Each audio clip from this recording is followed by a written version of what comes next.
श्री गणेशाय नमः। ओम नमो भगवते वासुदेवाय। जय श्री हरि, जय श्री विष्णु। प्रिय भक्तों, आप सभी का अनंत भक्ति सागर ऑफिशियल परिवार में हार्दिक स्वागत है।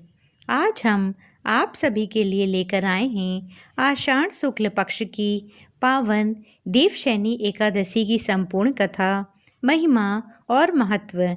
यह केवल एक साधारण व्रत नहीं, बल्कि भगवान श्री हरि विष्णु को प्रसन्न करने वाला ऐसा दिव्य पर्व है जिसके साथ ही चातुर्मास का शुभारंभ होता है।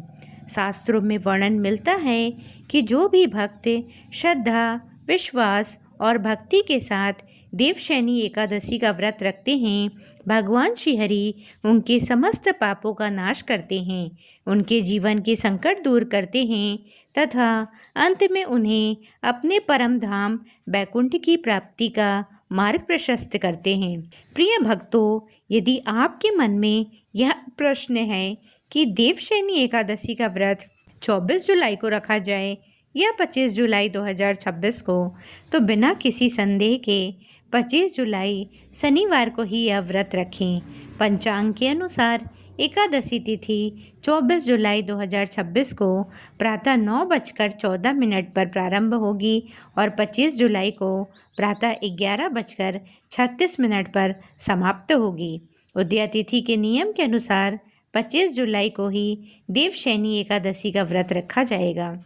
प्रिय भक्तों, आज की इस कथा को अंत तक अवश्य सुनिएगा, क्योंकि इसमें केवल कथा ही नहीं बल्कि इस व्रत का महत्व, पूजा विधि, भगवान श्री हरि के योग निद्रा में जाने का रहस्य, चातुर्मास का महत्व और इस व्रत से मिलने वाले अद्भुत पुण्य का विस्तार से वर्णन किया जाएगा। अब आइए भगवान श्री हरि का स्मरण करते हुए कथा का शुभारंभ करें। एक समय की बात है, नैमिषारण्य की पवित्र भूमि पर 88,000 ऋषि मुनि एक विशाल यज्ञ कर रहे थे। उस दिव्य सभा में सूत जी महाराज पधारे। सभी ऋषियों ने उनका आदरपूर्वक स्वागत किया और आसन ग्रहण करने का निवेदन किया। तब महान ऋषि सौनक जी ने हाथ जोड़कर कहा, हे सूत जी महाराज, आप समस्त पुराणों और वेदों के ज्ञाता हैं। कृपया हमें आषाढ़ शुक्ल पक्ष की देवशयनी एकादशी की ऐसी पावन कथा सुनाएं जिसके श्रवण मात्र से मनुष्य के पाप नष्ट हो जाएं और भगवान श्री हरि की कृपा प्राप्त हो। साथ ही हमें यह भी बताएं कि इस एकादशी का नाम देवशयनी क्यों पड़ा और इसका इतना अधिक महत्व क्यों माना गया है। ऋषियों का यह प्रश्न सुनकर सूत जी महाराज अत्यंत ही प्रसन्न हुए। उन्होंने कहा, हे मुनि श्रेष्ठों, आपने अत्यंत ही कल्याणकारी प्रश्न पूछा है। यह वही पावन कथा है जिसे स्वयं भगवान कृष्ण ने धर्मराज युधिष्ठिर को सुनाया था। इस कथा के श्रवण मात्र से मनुष्य को अश्वमेध यज्ञ के समान पुण्य प्राप्त होता है और भगवान श्री हरि की असीम कृपा बरसती है। अब मैं वही दिव्य कथा आप सभी को सुनाता हूँ। भगवान श्री कृष्ण बोले, हे धर्मराज युधिष्ठिर, तुमने अत्यंत ही कल्याणकारी प्रश्न पूछा है। आषाढ़ शुक्ल पक्ष की यह एकादशी समस्त एकादशियों में अत्यंत ही श्रेष्ठ मानी गई है। इसे देवशयनी, हरिशयनी तथा पद्म एकादशी के नाम से जाना जाता है। इस दिन भगवान श्री हरि विष्णु क्षीर सागर में शेषनाग की सैया पर योग निद्रा में प्रवेश करते हैं और 4 महीनों तक योग निद्रा में ही विराजमान रहते हैं। यही 4 महीने चातुर्मास कहलाते हैं। भगवान श्री कृष्ण ने आगे कहा, हे राजन, जब भगवान श्री हरि योग निद्रा में प्रवेश करते हैं तब सभी देवता भी अपने अपने दिव्य कार्यों में संयम धारण करते हैं। इसलिए इस अवधि में विवाह, गृह प्रवेश और अनेक मांगलिक कार्यों को स्थगित रखा जाता है। दूसरी ओर जप, तप, दान, व्रत, भजन, कीर्तन, सत्संग और भगवान के नाम का स्मरण अनेक गुना अधिक फल प्रदान करता है।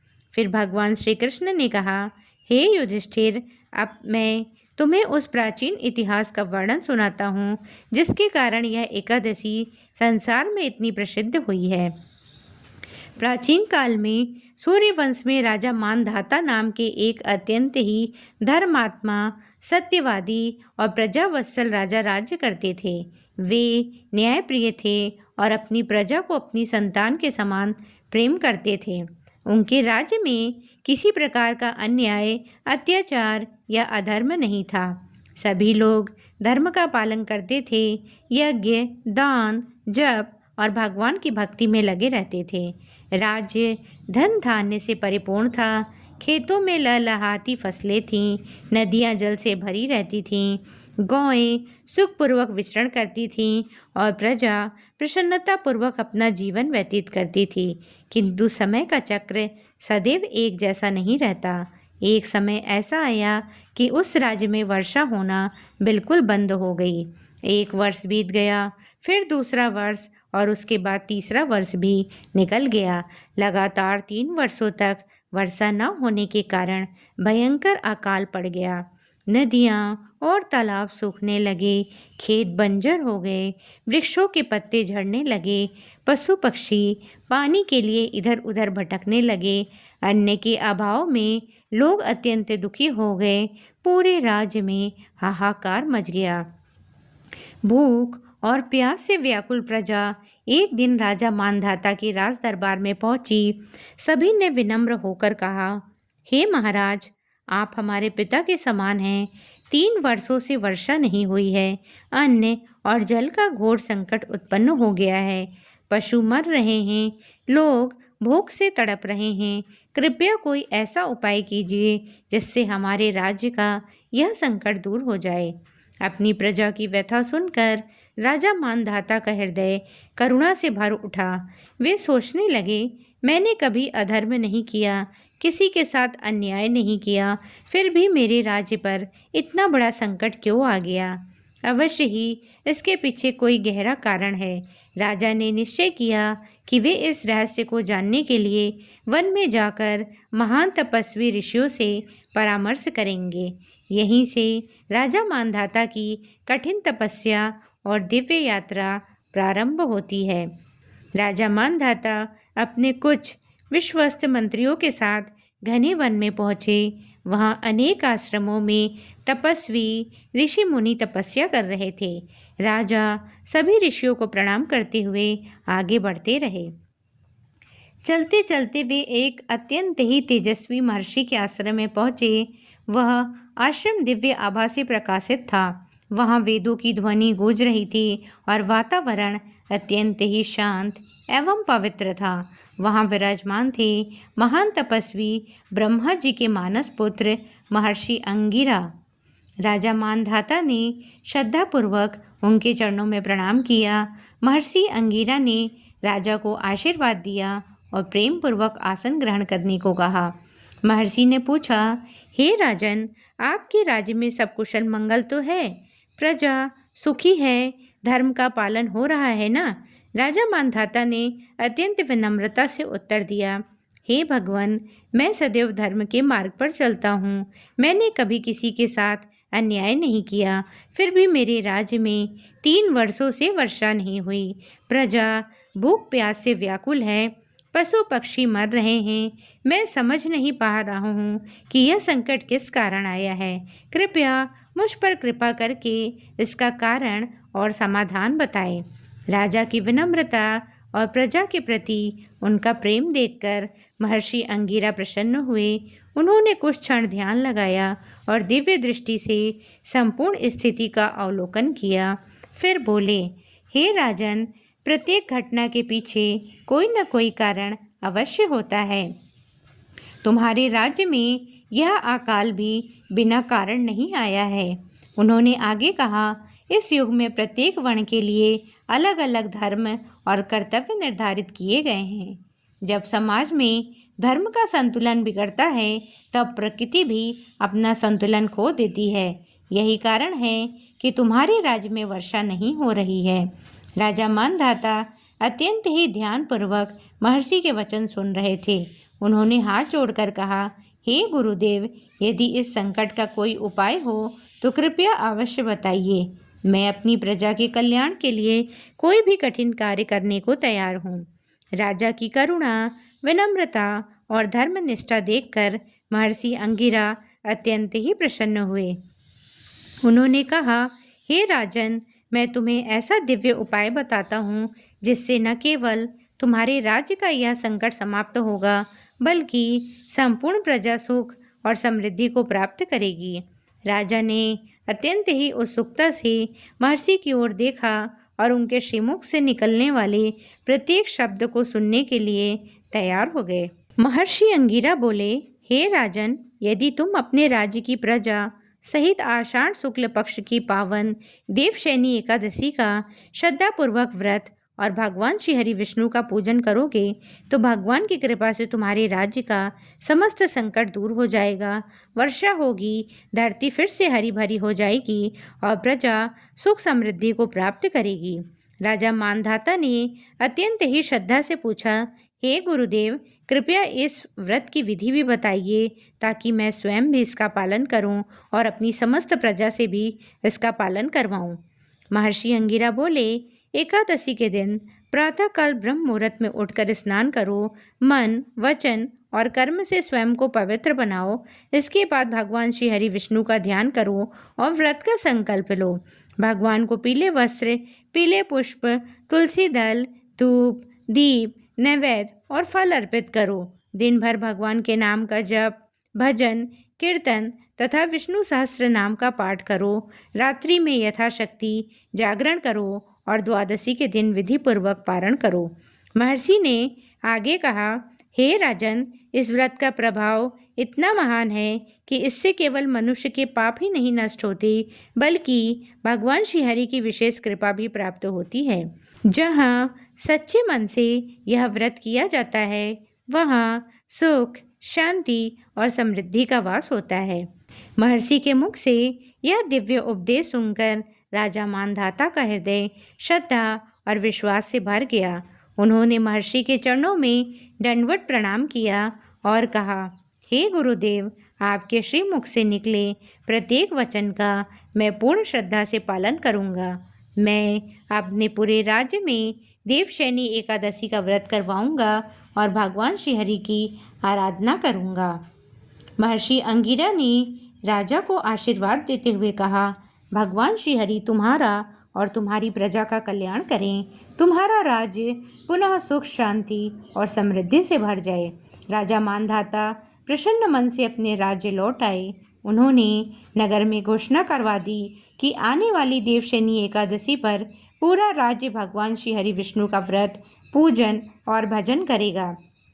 राजा से लेकर सामान्य प्रजा तक सभी ने इस पवित्र व्रत की तैयारी प्रारंभ कर दी। राज्य में चारों ओर भगवान विष्णु के नाम का संकीर्तन होने लगा। मंदिरों में दीप प्रज्वलित किए गए, तुलसी पूजन हुआ और हर घर में भगवान श्री हरि की आराधना की जाने लगी।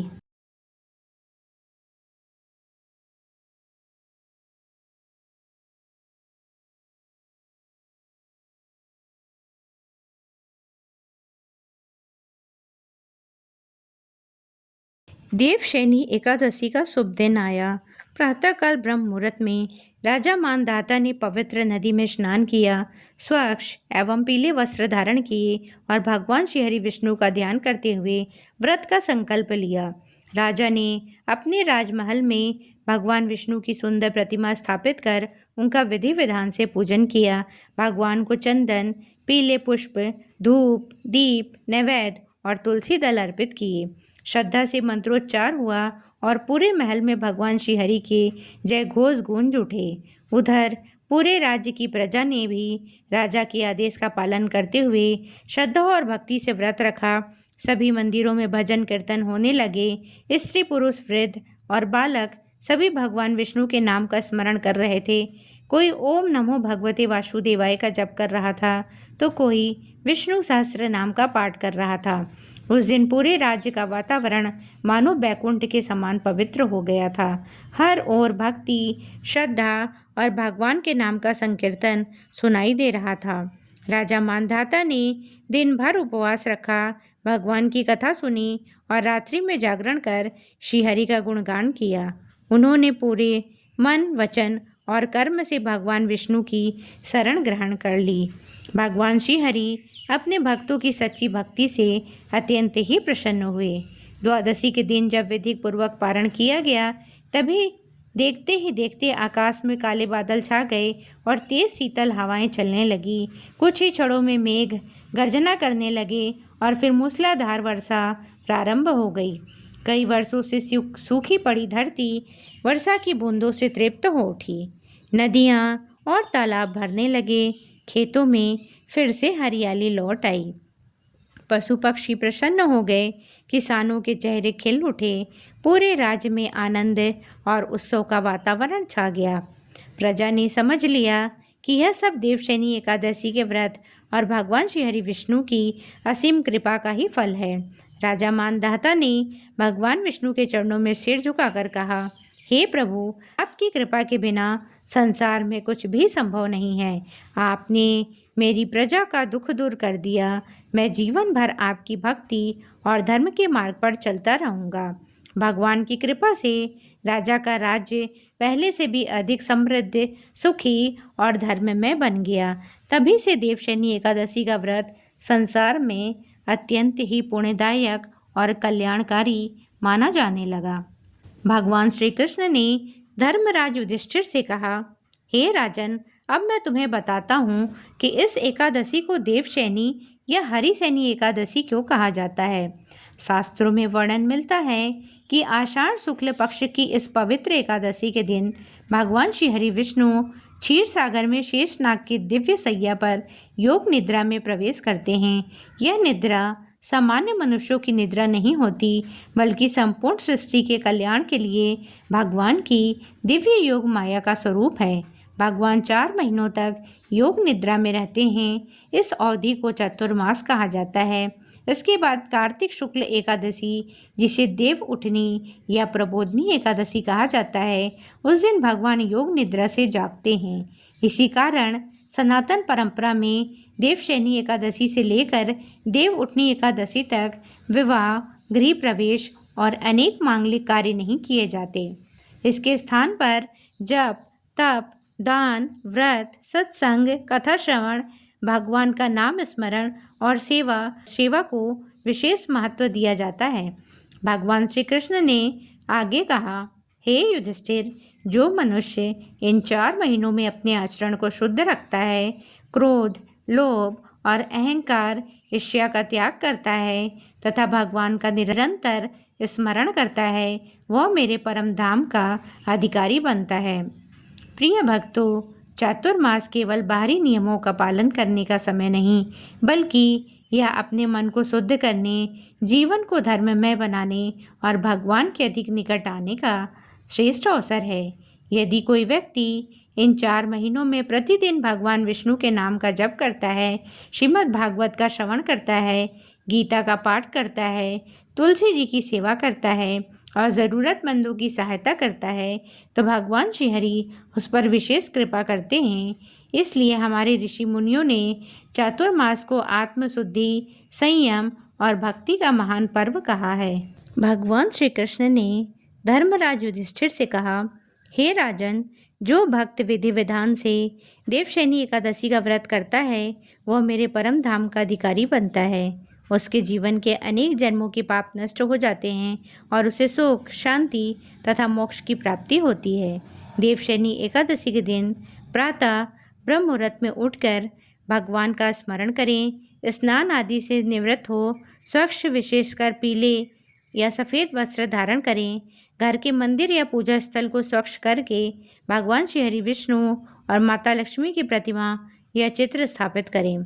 इसके बाद भगवान को गंगा जल से आचमन कराएं, चंदन का तिलक लगाएं, पीले पुष्प अर्पित करें, तुलसी दल अवश्य चढ़ाएं। शास्त्रों में कहा गया है कि तुलसी दल के बिना भगवान विष्णु की पूजा पूर्ण नहीं मानी जाती है।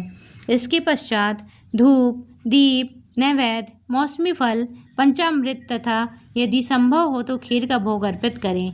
भगवान के समक्ष बैठकर ओम नमो भगवते वासुदेवाय मंत्र का यथाशक्ति जप करें। विष्णु सहस्त्र नाम, विष्णु चालीसा, गजेंद्र मोक्ष स्रोत अथवा श्रीमद्भागवत का श्रवण भी अत्यंत ही शुभ माना जाता है। भगवान श्री कृष्ण ने आगे कहा, हे युधिष्ठिर, इस दिन केवल उपवास ही पर्याप्त नहीं है, मन, वचन और कर्म की शुद्धि भी आवश्यक है। सत्य बोलना, क्रोध न करना, किसी की निंदा न करना, जीवों पर दया करना और भगवान के नाम का स्मरण करते रहना इस व्रत की वास्तविक साधना है। यदि स्वास्थ्य अनुमति दे तो निर्जल या फलाहार व्रत रखें। यदि किसी कारणवश ऐसा संभव न हो तो सात्विक भोजन लेकर भी भगवान की भक्ति की जा सकती है। भगवान भाव के भूखे हैं, इसलिए सच्ची श्रद्धा सबसे महत्वपूर्ण है। रात्रि में यथाशक्ति भजन, कीर्तन, हरि नाम, संकीर्तन और भगवान विष्णु की कथा का श्रवण करें। ऐसा करने से व्रत का पुण्य कई गुना बढ़ जाता है। द्वादशी के दिन प्रातः स्नान करके भगवान की पूजा करें। फिर ब्राह्मण, गौ, गरीब या ज़रूरतमंद व्यक्ति को अपनी सामर्थ्य के अनुसार अन्न, वस्त्र, फल या दक्षिणा का दान करें। इसके बाद शुभ मुहूर्त में विधि पूर्वक पारण करें। शास्त्रों में कहा गया है कि जो भी भक्त श्रद्धा से देवशयनी एकादशी का व्रत करता है उसके घर में सुख समृद्धि बनी रहती है। भगवान विष्णु की कृपा सदैव उस पर बनी रहती है और उसके जीवन में बड़े बड़े कष्ट भी धीरे धीरे दूर होने लगते हैं। भगवान श्री कृष्ण ने धर्मराज युधिष्ठिर से कहा, हे धर्मराज, देवशयनी एकादशी समस्त एकादशियों में अत्यंत ही पवित्र और कल्याणकारी मानी जाती है। जो भक्त श्रद्धा और विश्वास के साथ इस व्रत का पालन करता है उसके जीवन में भगवान श्री हरि की विशेष कृपा बनी रहती है। शास्त्रों में कहा गया है कि इस दिन किया गया जप, तप, दान, हवन, पूजा, कथा श्रवण और भगवान नाम का स्मरण सामान्य दिनों की अपेक्षा अनेक गुना अधिक पुण्य प्रदान करता है। जो भक्त इस दिन भगवान विष्णु को तुलसी दल अर्पित करता है, दीपदान करता है और सच्चे मन से ओम नमो भगवते वासुदेवाय मंत्र का जप करता है, उसके अनेक जन्मों के पाप नष्ट हो जाते हैं और उसका मन भगवान की भक्ति में स्थिर होने लगता है। भगवान श्री कृष्ण ने आगे कहा, हे युधिष्ठिर, इस संसार में धन, वैभव, सुख सब नश्वर है, लेकिन भगवान की भक्ति और धर्म का मार्ग ही मनुष्य का सच्चा धन है। इसलिए देवशयनी एकादशी के दिन केवल उपवास करने से अधिक महत्वपूर्ण है अपने मन को भगवान के चरणों में समर्पित करना। प्रिय भक्तों, इस दिन हमें कुछ बातों का विशेष ध्यान रखना चाहिए। क्रोध, अहंकार, ईर्ष्या, छल कपट, झूठ और किसी भी निंदा से दूर रहें। किसी भी जीव को कष्ट न पहुंचाएं। अपने माता पिता, गुरुजनों और बड़ों का सम्मान करें। यदि कोई निर्धन, भूखा या असहाय व्यक्ति मिले तो अपनी सामर्थ्य के अनुसार उसकी सहायता अवश्य करें। यदि संभव हो तो भगवान श्री हरि के मंदिर में जाकर तुलसी जी की परिक्रमा करें और श्रीमद् भागवत गीता अथवा विष्णु सहस्त्र नाम का पाठ करें। इन कार्यों से भगवान विष्णु अत्यंत ही प्रसन्न होते हैं। भगवान श्री कृष्ण ने कहा, हे राजन, जो भक्त देवशयनी एकादशी को लेकर देव उठनी एकादशी तक चातुर्मास के नियमों का पालन करता है वह इस लोक में सुख, शांति और समृद्धि प्राप्त करता है तथा अंत समय में भगवान के परम धाम वैकुंठ की प्राप्ति होती है। यही कारण है कि हमारे ऋषि मुनियों ने इस एकादशी को केवल एक व्रत नहीं बल्कि आत्मशुद्धि, संयम, सेवा और शक्ति का महत्व, सेवा और भक्ति का महान पर्व बताया है। प्रिय भक्तों, अब तक आपने देवशयनी एकादशी की पावन कथा, राजा मानधाता का प्रसंग, भगवान श्रीहरि के योग निद्रा में प्रवेश का रहस्य, चातुर्मास का महत्व, व्रत विधि और इस एकादशी की महिमा का विस्तार से श्रवण किया है। अब इस कथा का पावन निष्कर्ष सुनिए। भगवान श्री कृष्ण ने धर्मराज युधिष्ठिर से कहा, हे धर्मराज, जो मनुष्य श्रद्धा, विश्वास और पूर्ण भक्ति के साथ देवशयनी एकादशी का व्रत करता है वह भगवान श्री हरि विष्णु का परम प्रिय भक्त बन जाता है। उसके जीवन में बड़े बड़े संकट भी भगवान की कृपा से दूर होने लगते हैं। भगवान ने आगे कहा, इस दिन जो भक्त भगवान विष्णु का पूजन करता है, तुलसी दल अर्पित करता है, हरि नाम का जप करता है, कथा सुनता है और दूसरों को भी धर्म के मार्ग पर चलने की प्रेरणा देता है, उसके समस्त पाप नष्ट हो जाते हैं और अंत समय में उसे बैकुंठ धाम की प्राप्ति होती है। प्रिय भक्तों, राजा मानधाता ने भी अपने जीवन में यह सिद्ध कर दिया कि जब मनुष्य सच्चे मन से भगवान की शरण में जाता है तब असंभव भी संभव हो जाता है। 3 वर्षों का भयंकर अकाल एक ही देवशयनी एकादशी के व्रत और भगवान की कृपा से समाप्त हो गया। इस कथा में हमें 3 महान शिक्षाएं मिलती हैं। पहली शिक्षा कि जीवन में कैसी भी कठिनाई क्यों ना आए, भगवान पर विश्वास कभी नहीं छोड़ना चाहिए। दूसरी शिक्षा, धर्म, दया, सेवा और भक्ति से बढ़कर इस संसार में कोई धन नहीं है। तीसरी शिक्षा, भगवान श्री हरि केवल बाहरी पूजा से नहीं बल्कि सच्चे और निष्कपट हृदय से की गई भक्ति से प्रसन्न होते हैं। इसलिए आइए हम सभी संकल्प लें कि इस 25 जुलाई को श्रद्धा और विश्वास के साथ देवशयनी एकादशी का व्रत करेंगे, भगवान श्री हरि विष्णु का पूजन करेंगे और अपने जीवन में धर्म, सत्य तथा सेवा के मार्ग पर चलने का प्रयास करेंगे। हम सभी भक्त मेरे साथ भगवान श्री हरि का स्मरण करें। ओम नमो भगवते वासुदेवाय, ओम नमो भगवते वासुदेवाय, ओम नमो भगवते वासुदेवाय। हे भगवान श्री हरि विष्णु, हमारे जीवन के सभी दोषों को दूर कीजिए, हमें सद्बुद्धि प्रदान कीजिए, हमारे परिवार पर अपनी कृपा बनाए रखिए और हम सभी को सदैव धर्म और भक्ति के मार्ग पर चलने की शक्ति दीजिए। यदि इस कथा के वाचन में मुझसे कोई त्रुटि या भूल हो गई हो तो भगवान श्री हरि और आप सभी भक्तजन मुझे क्षमा करें। मेरा उद्देश्य केवल भगवान के दिव्य संदेश और सनातन धर्म की महिमा को घर घर तक पहुंचाना है। यदि आपको यह कथा पसंद आई हो तो वीडियो को लाइक करें, अपने परिवार और मित्रों के साथ शेयर करें तथा हमारे चैनल अनंत भक्ति सागर ऑफिशियल को सब्सक्राइब अवश्य करें। और यदि आप श्रीमद् भागवत महापुराण का संपूर्ण श्रवण करना चाहते हैं तो हमारे चैनल पर उपलब्ध श्रीमद् भागवत महापुराण की प्लेलिस्ट अवश्य देखें। अगली वीडियो में हम एक और पावन व्रत, कथा या सनातन धर्म के दिव्य प्रसंग के साथ आपसे पुनः मिलेंगे। तब तक के लिए जय श्री हरि, जय श्री लक्ष्मी नारायण। ओम नमो भगवते वासुदेवाय। राधे राधे।